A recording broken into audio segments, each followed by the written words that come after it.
Greetings. Today I will talk about the colonists landing at the Jamestown site in Virginia. Their initial landing on April the 26th accomplished, the English colonists searched for a site to settle. If successful, they would be the first English settlement in North America.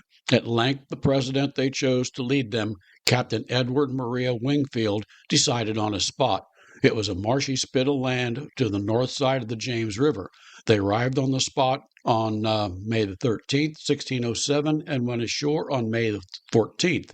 Before getting started, I want to encourage you to subscribe to Mossy Feet Books YouTube channel for more great content. If you like my video, hit the like button. The more likes I get, the more YouTube will show it to other people, allowing me to grow the channel. I also entreat you to visit my website, www.mossyfeetbooks.com. There you will find sample chapters, podcasts, and a slew of content and links to where you can buy my books. While visiting the website, you can subscribe to it and receive email notifications of when I publish a new book or other content like this video and podcast. This episode is based on my book, Colonial American History Stories, 1215 through 1665. Captain Maria Wingfield lived from 1550 until 1631. Born to Thomas Maria Wingfield and Margaret Kay near Stoneleigh Priory, England, Edward Wingfield entered military service early in life. Taken prisoner of war in the Protestant Dutch Republic's war against the Spanish Catholics, he gained his release in 1589. After a brief retirement and stint in Parliament, he returned to military service, fighting next in Ireland. Once again, he retired from the military. At the invitation of his cousin, Bartholomew Gosnold, he joined the New Virginia Company. The company was just beginning to organize its colonization efforts in the New World. Through his efforts, about 40 of the original settlers joined the expedition. At the conclusion of the voyage, the settlers chose him to serve as president for a one-year term. The Virginia Company leaders had given them some specific qualities that they wanted in a colony. It had to have deep water access for the large ships to anchor. Because the Spanish were active in the area, the site had to be hard for patrolling Spanish ships to see. It needed to be upstream far enough that the colonists would be alerted to them of any attack.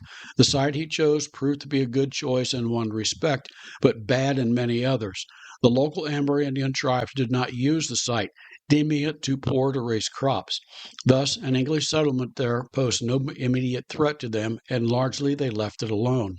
It also had bad qualities. It was low, marshy ground, well stocked with disease-carrying mosquitoes. There was a serious shortage of fresh water. The early settlers drank water poisoned by salt, causing many deaths due to salt poisoning. Many historians feel that the first quality balanced out the other two. If they had chosen a spot used by the local tribes, they may very well have attacked them and wiped them out. After they chose a site, they began clearing land and building structures. They called it Jamestown in honor of King James I of England.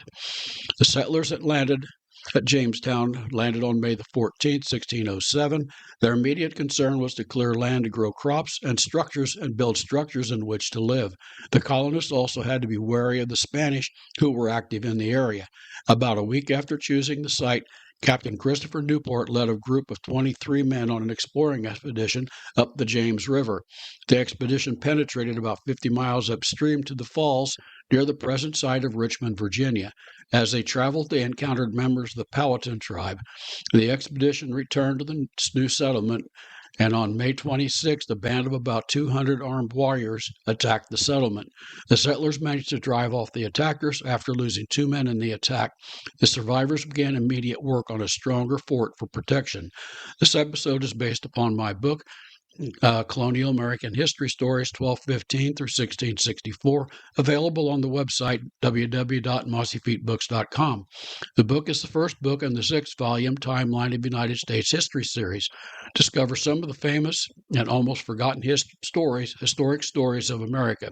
The story begins with the signing of the Magna Carta in 1215 and the beginnings of the concept of limited government, and ends, for now, with the beginning of the American Revolution in 1775. The articles in the book have more detail, as well as there are articles not included in this podcast series. I hope you enjoyed this podcast.